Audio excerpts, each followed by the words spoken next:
Kinders grootmaak. Dis die 11de tema van ons reeks oor praktiese Christendom.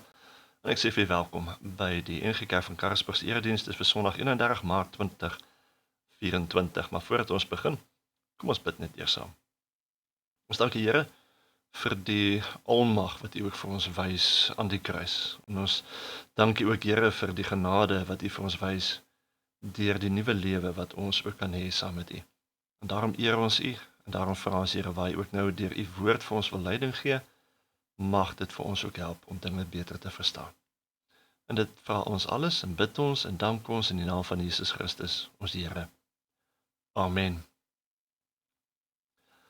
En ons is amper klaar met ons reeks oor praktiese Christendom, waarin ons kyk na alledaagse dinge waarmee ons te doen kry. En dan kyk ons ook na wat die Bybel daaroor te sê het. Maar dan weet ons hoe ons veronderstel is om op te tree, maar ook, jy weet, hoe om enige temptasies of probleme rondom dit dan ook te staan. En dis regtig alledaagse dinge, dat as ons eerlik moet wees, ons dink ons dalk reg hanteer, en veral wanneer dit kom by kinders grootmaak, omdat ons dit maar baie meestal geleer het by ons ouers, maar as ons 'n bietjie na die Bybel gaan kyk, dan kom ons agter dat ons dit dalk glad nie reg hanteer nie. En in die eerste boodskap het ons gekyk na drank, en in die tweede een het ons gekyk na misdaad, en toe het ons gekyk na sosiale media, daarna het ons gekyk na droogte, in die 5de boodskap het ons gekyk na Hollywood, en in die 6de een het ons gekyk na vuil taal, en toe het ons gekyk na medewerkers, en daarna na geld, en in die 9de boodskap het ons gekyk na die natuur, en toe die verlede keer het ons weer gekyk na dans. En soos ek vroeër gesê het, vandag se tema is dan kinders grootmaak. Nou, almal sal met 'n mens saamstem dat die tye waarin ons leef baie verander het. En veral natuurlik die tegnologie en al die ander dinge wat daarmee saamgaan. Maar ek gaan egter nie vandag kyk na hoe ons kinders hoe om hulle groot te maak rondom spesifieke situasies, soos wat ons alreeds gekyk het rondom drank en sosiale media, vuil taal en sulke dinge nie. En ek is oortuig dat die vorige boodskappe in die reeks vir julle ook as ouers genoegsame leiding kan gee oor hoe om julle kinders rondom daardie sake te kan begelei. Maar sien, die punt is dat ons kinders op so 'n mate moet probeer grootmaak en leer, dat dit nie saak maak hoe die wêreld verander en vorder, en snaakse dinge hulle koppe laat uitsteek nie, dat ons kinders dan nog steeds hulle weg veilig daardeur sal kan vind. Dit is die uitdaging. Ons moet hulle dus help om voorberei te wees vir wat ook al kom. Want vandag is daar baie dinge in die lewe waarin ons kinders blootgestel word danksy die maklike toegang tot die internet.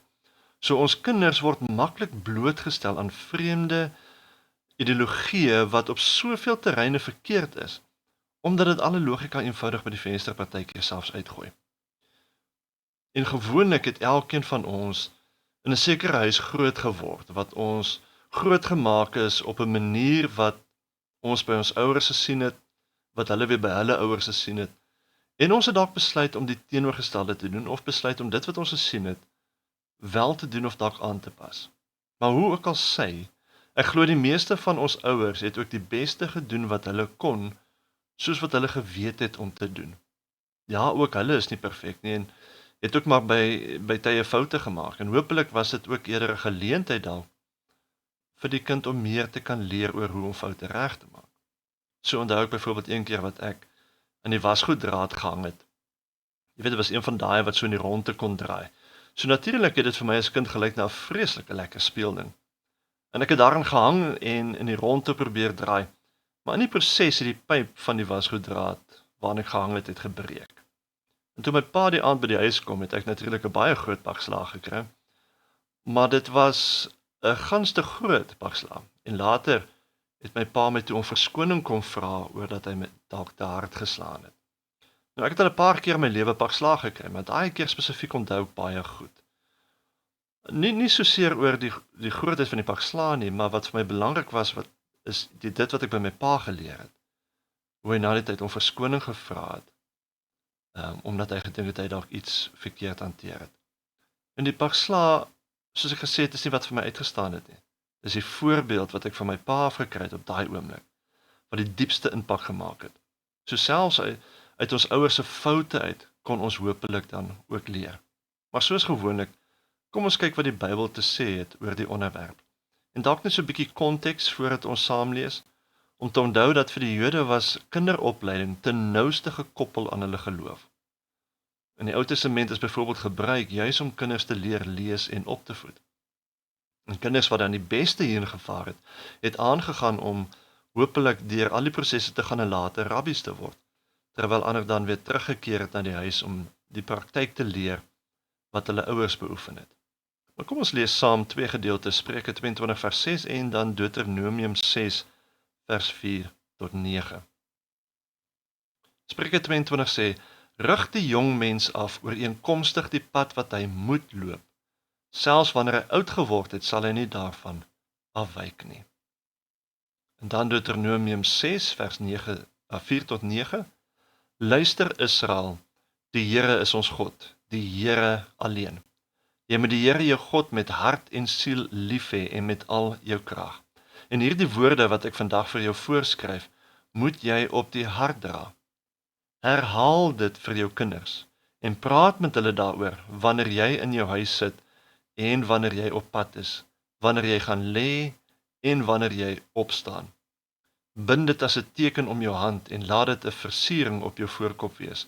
Skryf dit op die deurkusyne van jou huis en op jou stadspoorte. Ons lees tot sover. Dus Spreuke 22 gee vir ons 'n baie belangrike stukkie wysheid en leiding hier, wat vandag nog waar is. Dit sê dat ons kinders van jongs af al moet reg leer, wat die regte pad is wat hulle moet stap.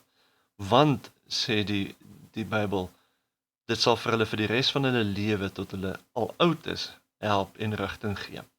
En daarom is die grootmaak van kinders vir ons Christene eintlik iets wat baie belangrik is. Soveel so dat ons in die kerk en in die NG Kerk ook al heelwat ingesit het om ons kinders te leer. Dink aan sonnaskool, dink aan kinderkraans, jeugkampe, al daai goeders. In die verkeerde negatiewe nadraai hiervan egter, was dat ouers hierdeur begin het om die meeste van die geloofsonderrig van hulle kinders eintlik te begin oorlaat in die kerk. Terwyl die geloofsvorming van die kind eintlik primêr die ouers verantwoordelikheid is. Dit is wat elke ouer ook aan die Here en aan die gemeente beloof het toe jy jou kind laat doop het. En ons kom weer terug later na die punt toe. Deuteronomium weer help ons om te verstaan dat om ons kinders in die geloof te leer en groot te maak, is nie iets wat net by tye gebeur nie. Dit is iets wat permanent elke oomblik van die dag moet gebeur. Ons moet hulle leer en met hulle oor die geloof gesels. En soos die teksvers sê, ons moet dit doen wanneer ons in ons huis sit, wanneer ons op pad is, wanneer ons gaan lê, wanneer jy opstaan, met ander woorde heel dag lank. Bind dit as 'n teken om jou arm en laat dit vir jou 'n versiering op jou kop wees, sodat jy altyd sal onthou, sodat jou kinders jou kan uitvra ensovoorts. Skryf dit op die deurkusyne van jou huis en op jou stadspoorte. Met ander woorde, laat jou kinders dit sien en vra, maar dat wanneer dat jy dit ook sien, jy ook sal onthou om hulle te leer. In elke stap, met ander woorde, wat jy deur die lewe gaan. In alles wat jy besig is, moet jy vir hulle geloofsbegeleiding gee. So dis baie duidelik dat die Here wil hê dat ons moet in volle belê en betrokke en gefokus moet wees om ons kinders in die geloof groot te maak. Want dit is 'n lewenslange pad saam met jou kinders. So as ons 'n bietjie meer na die praktiese kant kan kyk, na aanleiding van ons veranderde wêreld en natuurlik die leiding wat die Bybel vir ons kom gee, wat is die dinge wat ons as ouers dalk moet op fokus wanneer dit kom by die grootmaak van ons kinders? En die belangrikste ding is dat ons kinders moet leer oor die genade van God. Wanneer ons gedoop word, dan sluit God met ons 'n verbond, waar ons elkeen op ons naam kom roep om sy kind te wees, omdat hy ons God wil wees. Dit beteken dat ons kinders moet leer oor wie hierdie God is, wat met hulle in verbond kom staan. Ons moet hulle leer oor die sonde, oor ons verdoemenis, maar ook oor die genade van God deur Jesus, wat juis vir ons sondes gesterf het, sodat ons verhouding met God herstel kan word. Met die nagmaal hoor ons hoe Jesus sy disippels beveel om te onthou. Onthou wat hy vir ons in die kruis gedoen het. En dit is ook ons taak teenoor ons kinders elke dag om hulle te help verstaan en te onthou oor die genade van God. Alles wat ons vir ons kinders verder leer in die lewe is gebaseer op hierdie fondament van ons verhouding met God. Die tweede ding om ons kinders te leer waarop ons moet fokus, is disippelskap. Efesiërs 5 vers 15 sê, let daarom sorgvuldig op hoe julle leef, nie as onverstandiges nie, maar as wyses. Dit beteken basies dat ons aan hulle die regte voorbeeld moet stel in alles wat ons doen. Hulle moet leer deur ons dop te hou, nie net wat ons sê nie, maar ook juist die manier hoe ons situasies en ander mense hanteer. 'n Belangrike gedeelte hiervan is om saam met hulle te bid. Nie net wanneer hulle klein kindertjies is nie, maar ook wanneer hulle groter word as tieners en selfs ouer. En kry geleenthede, dalk met ontbyt byvoorbeeld, of op 'n Sondag as 'n mens hulle nie elke dag sien nie, om saam met hulle te bid juis vir die dinge wat voor hulle lê in die week. Dalk is daar 'n toets wat hulle moet gaan skryf, bid saam daaroor. Dalk 'n wedstryd wat hulle in sport gaan speel, bid saam met hulle daaroor. Dalk iemand by die skool wat met wie hulle nie lekker klaarkom nie, bid saam daaroor. En hierdie is belangrik, om dit van kleins af gereeld met hulle te doen. In die eerste plek open jy vir hulle 'n kanaal om met jou te gesels oor dinge in hulle lewe, en dinge wat gebeur en aangaan. En ten tweede help jy hulle om God in te trek in alles wat hulle doen in hulle lewens, om te verstaan dat God is daar en dat hulle 'n verhouding met hom kan hê rondom al hierdie dinge wat gebeur. En wat hiermee saamgaan is dan om deur jou dade en jou woorde jou kinders te leer om 'n Christelike wêreldsbeskouing te hê. Dit is verbasend om die navorsing te sien oor hoeveel kinders wat in Christelike huise groot geword het nie 'n Christelike wêreldsbeskouing teen die tyd wanneer hulle op universiteit kom nie. Ons pad saam met ons kinders maak van hulle disippels deur aan hulle te wys hoe om te leef en hoe om na die wêreld te kyk vanuit die Christelike oogpunt. Want as hulle dit nie het nie, as hulle nie 'n Christelike wêreldsbeskouing het teen die tyd wanneer hulle byvoorbeeld op universiteit kom nie, kan hulle baie maklik uit die bus uitval. Woody Baucham het die volgende hieroor geskryf: God, man, truth, knowledge, and ethics. Teaching our children to think biblically in these 5 basic areas will go a long way towards establishing a foundation for biblical thinking in their lives. Daarom is dit so belangrik om hulle van kleins af al in te trek in 'n Christelike manier van kyk na die wêreldse dinge. Die derde ding is om jou kinders al van jongs af te leer om besluite te maak. Om 'n kind van jongs af te leer om besluite te maak, laat die kind voel dat hy self 'n groot aandeel het in die loop van sy lewe. Maar ook as ons kinders begelei om te kyk na opsies en regte besluite te maak, help ons hulle om dalk in die toekoms in verleidende situasies ook reg na hulle opsies te kyk en hopelik dan die regte besluite te maak. Die grootste hiervan is natuurlik om hulle harte vir die Here te gee. En wanneer ons praat oor van besluite maak, dan moet ons daarom kan onderskei tussen goeie besluite en slegte, of goeie opsies of slegte opsies. 'n Slegte opsie sal byvoorbeeld wees, wil jy gaan slaap of nie? Dis nie die besluit wat die kind moet leer maak nie. Hy moet gaan slaap. 'n Goeie opsie sal eerder wees, wil jy gaan slaap met jou bottel of wil jy gaan slaap met jou teddybeer of jou kombers of wat ook al. En so leer ons hulle om besluite te neem al van kleins af. Ten vierde, leer jou kinders verantwoordelikheid. En hierdie punt is een wat ek al hoe meer sien as iets wat belangrik word. Een van die kenmerke van volwassenheid is die verantwoordelikheid wat ons in die lewe dra vir ons doen en late. Deur ons kinders al van jongs af te help om verantwoordelikheid te neem vir dinge, help ons hulle om die oorskakeling na die volwasse wêreld makliker te doen. En ek het al so baie video's gesien op die internet van kinders wat in hegtenis geneem word vir dinge wat hulle gedoen het, en dan kan hulle nie verstaan hoekom dit met hulle gebeur nie. Maar die probleem is, hulle is nooit verantwoordelikheid geleer van kleins af nie. En so van verantwoordelikheid gepraat, die 5de ding is om ons kinders te dissiplineer. Spreuke 22 vers 15 sê, sotheid wat vas is aan die hart van 'n jong seun, 'n lat wat straf, neem dit ver van hom af weg. Dis onvermydelik dat ons geleenthede gaan teekom wat ons kinders gaan moet dissiplineer. Trouwens, dit is 'n Bybelse aangemoedigde praktyk. Maar wanneer die skrif oor dissipline praat, verwys dit nie na straf nie. Die Bybel moedig ons aan om ons kinders te dissiplineer, omdat dit hulle in die regte soort mens help vorm, nie omdat hulle straf verdien nie. Dit gaan daaroor om hulle te help om beter te word.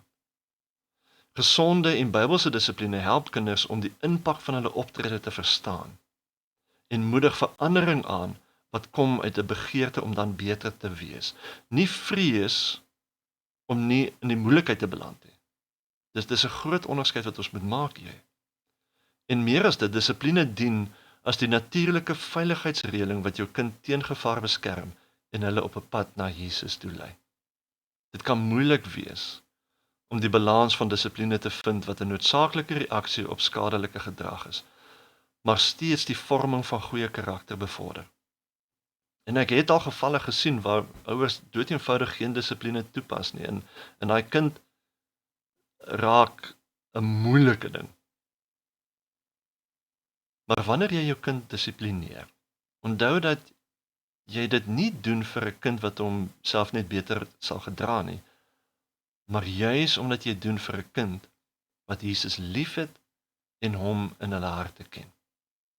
Dissipline gaan oor dat die kind moet verstaan dat daar gevolge is vir die dinge wat hy doen en om verandering by die kind te help fasiliteer sodat hy ook 'n beter mens kan word. Dissipline gaan nie oor straf nie. Dit gaan oor die verandering van gedrag. En as ons al hierdie leiding sou volg, of wanneer ons kinders grootmaak, sal ons kinders help om die lewe en enige situasie beter en reg te hanteer. Dit beteken nie dat ons hulle sal kan beveilig teen swaar kry en seer kry nie, want dit sal kom. Maar dat wat ook al gebeur, hulle sal weet hoe om verantwoordelikheid te neem en hoe om na die regte bron te gaan, naamlik na God toe. En hier moet ons 'n belangrike punt uitwys. Die doel is nie om jou kind se gedrag te begelei nie, maar eerder om 'n goeie karakter te bou in jou kind. Ons dink baie keer as ons net die verkeerde gedrag straf en die goeie gedrag beloon, dat dit voldoende is. Maar net omdat iemand goeie gedrag het, beteken nie die persoon het 'n goeie karakter binne nie. Net omdat iemand iets goeds doen, beteken dit nie hulle is 'n Christen nie. So dit is waar die eintlike fokus moet lê. Ouerskap is moeilik. En daar is dae waar ons hartgebroke, moedeloos, gefrustreerd en ronduit mal sal wees. Ouers het almal gevoel of hulle misluk, asof hulle uitmekaar val, asof hulle niks reg kan doen nie. Maar onthou, jy's nooit as ouer alleen nie. Wanneer ons diep ontsteld is, kan ons moed skep in die wete dat God na ons gebede luister en ons verhoor. God luister en onthou wat ons in ons mees frustrerende en ontmoedigende oomblikke het as ouers. Wanneer ons ouers is, doen ons dit nie alleen nie. Die Heilige Gees is aan ons beloof en help ons om ons kinders na God toe te lei. Ons wil goeie ouers wees. Ons wil ons kinders goed lief hê en hulle op so 'n manier herder dat hulle vir Jesus sal ken. Ons wil hulle God se wysheid en waarheid leer. Ons wil dit alles doen terwyl ons geduldig en vriendelik is. Maar deur ons eie krag is dit onmoontlik om dit alles te kan doen. Maar die punt is, ons maak nie staat op ons eie krag nie. Ons ouerskapkrag kom van die krag van die Heilige Gees. Wanneer ons identiteit in Christus vind en op hom staat maak, sal ons dalk net vind dat ons meer liefdevol, blymoediger, geduldiger en vriendeliker is. Wanneer die Heilige Gees in ons oorstroom, sal dit natuurlik ook oorspoel na ons ouerskap toe, na ons kinders toe. Dit is nie te sê dat ons nie die Heilige Gees het as ons dalk uitbars teenoor ons kinders nie. Ons doen dit dalk van tyd tot tyd, dinge wat ons wens ons nie gedoen het nie. Maar dit is belangrik om te onthou dat ons persoonlike geestelike lewens ons ouerskap sal inlig oor wat en hoe. Wanneer ons Jesus in ons ouerskap innooi, deur hom sal ons vrugte sien. Onthou, soos dit my eie pa en my voorbeeld, dat selfs al maak jy foute, dit eintlik dan 'n geleentheid is om juis aan hulle 'n voorbeeld te wees te wees en te wys oor hoe om dit reg te stel. Moenie laat jou ego in die pad staan om te erken dat jy 'n fout gemaak het nie. Om ons kinders groot te maak en te leer in die geloof is 'n verskriklike groot verantwoordelikheid en 'n voorreg. En dan sluit ek af met 'n teksvers uit 3 Johannes 1 vers 4 om ons te herinner aan wat dit is wat ons eintlik vir ons kinders se toekoms wil hê. Hy skryf daar en sê, groter blydskap as dit het ek nie, dat ek hoor dat my kinders die pad van waarheid loop. Amen. Ons dank die Hemelse Vader dat ons hierdie ongelooflike voorreg het om kinders in hierdie lewe te kan grootmaak. Maar Here, ons besef ook die groot verantwoordelikheid daarvan, veral as ons na hierdie reeks kyk oor dinge in die wêreld wat so groot uitdagings baie keer voor ons voete kom lê. Maar dankie Here dat U Gees ook vir ons gee om ons hierin te help. Wil U ons help om hierdie dinge wat ons ook hier geleer het te onthou en daarin vas te hou en daarvolgens te leef en te besef, dit is nooit te laat om te begin nie. Ons dankie in die naam van Jesus Christus ons Here. Amen. Ontvang ook nou die seën van die Here.